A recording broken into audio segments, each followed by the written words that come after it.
Mi nombre es Nubia Lizeth Díaz Reyes, soy del grupo 305 de la Facultad de Medicina de la Universidad Autónoma de Guerrero. Voy a hablar sobre la carcinogenia, un proceso escalonado. ¿Qué es la carcinogenia? Bueno, es un proceso multiescalonado que se debe a la acumulación de múltiples alteraciones genéticas que originan de forma conjunta el fenotipo transformado, o para entender más, es un proceso por el cual se produce el cáncer. En la mayor parte de los casos, pero no todos, no es suficiente con una mutación única para transformar una célula normal en cancerosa. Los cánceres sufren una evolución darwiniana y siguen evolucionando después de su inicio a partir de una sola célula fundadora.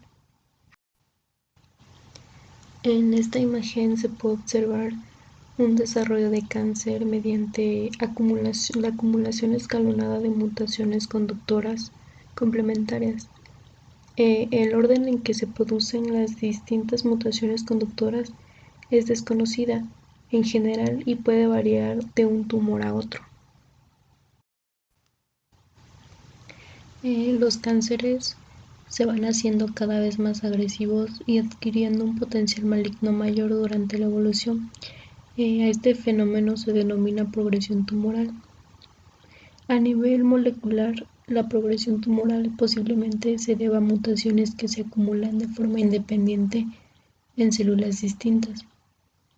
Algunas de estas pueden ser mortales, pero otras pueden influir sobre la función de los genes del cáncer, de forma que permitan a las células adaptarse mejor para crecer, sobrevivir, infiltrar, metastatizar o escaparse de la respuesta inmunitaria.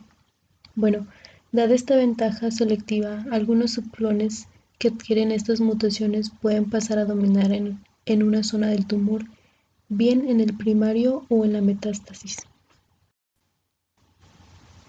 Como consecuencia de un fenómeno de mutación y selección darwiniana continua, aunque las células malignas son monoclonales en origen, acaban siendo heterogéneas a nivel genético cuando debutan clínicamente. Bueno, en los tumores avanzados que tienen inestabilidad genética, el grado de heterogeneidad genética puede ser enorme. La evolución genética marcada por la selección darwiniana puede explicar las dos propiedades más negativas de los cánceres: su tendencia a hacerse más agresivos con el tiempo y a responder peor al tratamiento. Por lo tanto, la heterogeneidad genética tiene implicaciones no solo en la progresión del cáncer, sino también en la respuesta al tratamiento. Características del cáncer. Una forma mucho más sencilla y conceptualmente satisfactoria de plantearse la biología del cáncer es considerar las propiedades fenotípicas y biológicas de las células cancerosas. Todos los cánceres muestran 8 cambios fundamentales en la fisiología celular que se consideran características del cáncer, y también se incluye autosuficiencia en las señales de crecimiento, inestabilidad a las señales inhibidoras del crecimiento, alteraciones del metabolismo celular, evasión de la apoptosis, potencial de replicación ilimitado, inmortalidad, angiogenia mantenida, infiltración y metástasis, escape de la vigilancia inmunitaria. En la imagen se pueden mostrar las 8 características del cáncer y los factores capacitadores, como son la inestabilidad genómica e inflamación potenciadora del tumor. La mayor parte de las células adquieren estas propiedades durante su desarrollo, típicamente por mutaciones en los genes críticos. Autosuficiencia en las señales de crecimiento. Bueno, la autosuficiencia en el crecimiento que caracteriza a las células cancerosas se suele deber a mutaciones con ganancia de función que convierten los protoncogenes en oncogenes. Los oncogenes codifican unas proteínas llamadas oncoproteínas que fomentan el crecimiento celular, incluso en ausencia de señales promotoras del mismo. En condiciones fisiológicas, los pasos de proliferación celular se dividen en 1. Unión de un factor de crecimiento a su receptor específico en la membrana celular. 2. Activación transitoria y limitada del receptor del factor de crecimiento activa otras proteínas transductoras. 3. Transmisión de señal a través del citosol hacia el núcleo por mensajeros o cascada de moléculas transductoras. 4. Inducción y activación de los factores reguladores nucleares que inician y regulan la transcripción del ADN y síntesis de otros componentes celulares. Y por último, el 5 es la entrada y progresión de la célula por el ciclo celular que culmina en la división celular. Factores de crecimiento. Los cánceres pueden secretar sus propios factores de crecimiento o inducir la producción de factores de crecimiento en las células estromales del microambiente tumoral. Los factores de crecimiento solubles son elaborados por un tipo celular y actúan sobre las células vecinas estimulando su proliferación, acción paracriana. Algunas células cancerosas adquieren autoinsuficiencia de crecimiento. Los glioblastomas secretan el factor de crecimiento derivado de las plaquetas, PDGF. Otros mecanismos que permiten a las células cancerosas adquirir autoeficiencia de crecimiento es mediante la interacción con el estroma. Receptores de los factores de crecimiento. Muchos de los múltiples receptores del factor de crecimiento se comportan como oncoproteínas cuando se mutan o sobreexpresan.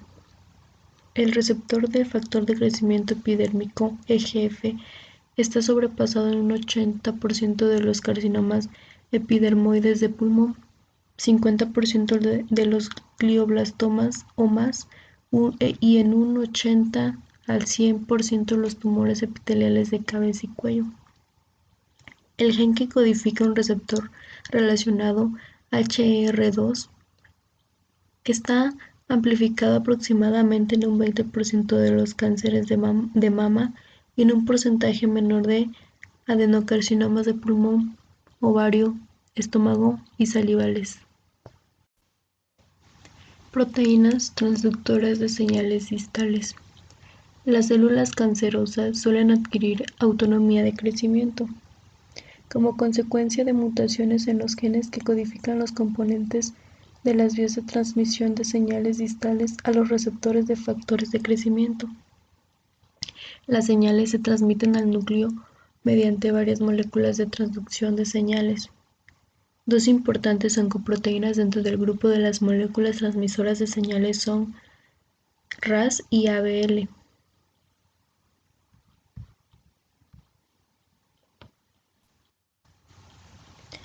RAS, oncogen mutado con más frecuencia en los tumores humanos.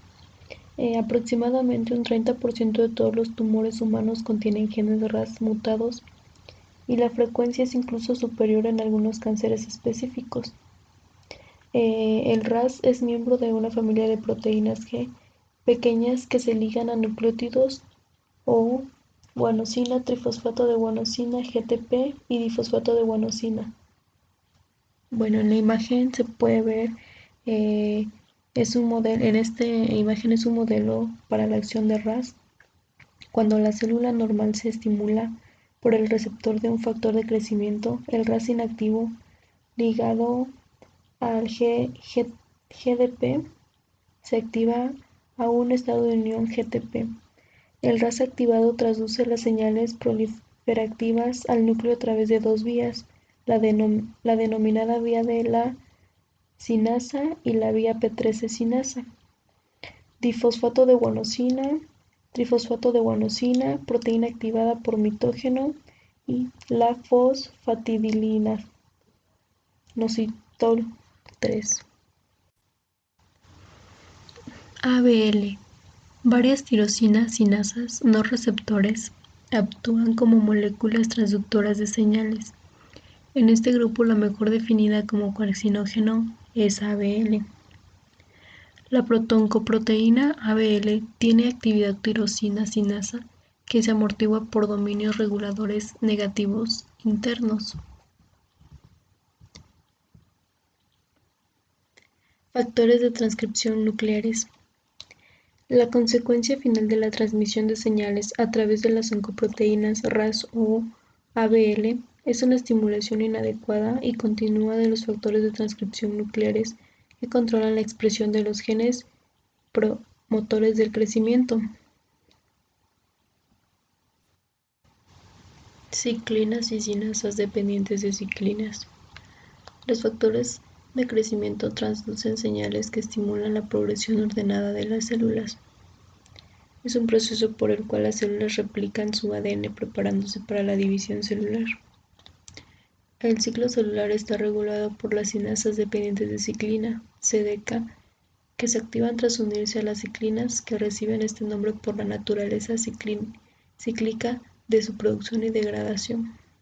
Los complejos CDK ciclina fosforilan unas proteínas diana fundamentales que permiten que las células avancen en el ciclo celular. Insensibilidad a las señales que detienen el crecimiento, genes supresores de tumores. Isaac Newton planteó que toda acción genera una reacción igual de sentido opuesto.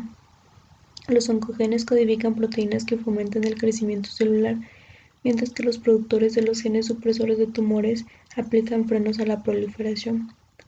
Las alteraciones de este tipo de genes causan que las células se vuelvan refractarias a la inhibición del crecimiento y de este modo remedan los efectos promotores del crecimiento de los oncogenes. En principio, las señales de anticrecimiento pueden evitar la proliferación celular mediante diversos mecanismos complementarios. Retinoblastoma, la directora del ciclo celular. El gen del retinoblastoma fue el primer gen supresor de tumores descubierto y actualmente se considera el prototipo de esta familia de genes de cáncer. Aproximadamente un 60% de los casos de retinoblastoma son esporádicos, mientras que el resto son familiares y la predisposición a desarrollarlos se hereda como rasgo autosómico dominante.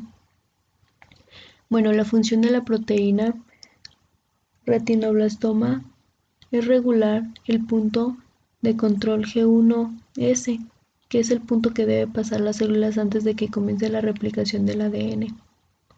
En la figura se muestra la patogenia del retinoblastoma, dos mutaciones en el gen retinoblastoma situado en el cromosoma 13q14.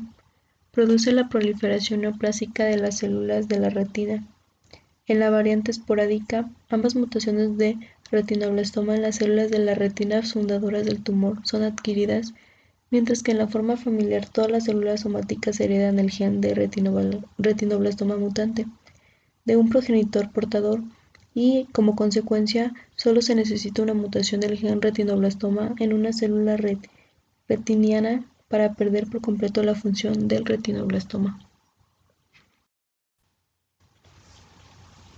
TP53, el guardián del genoma.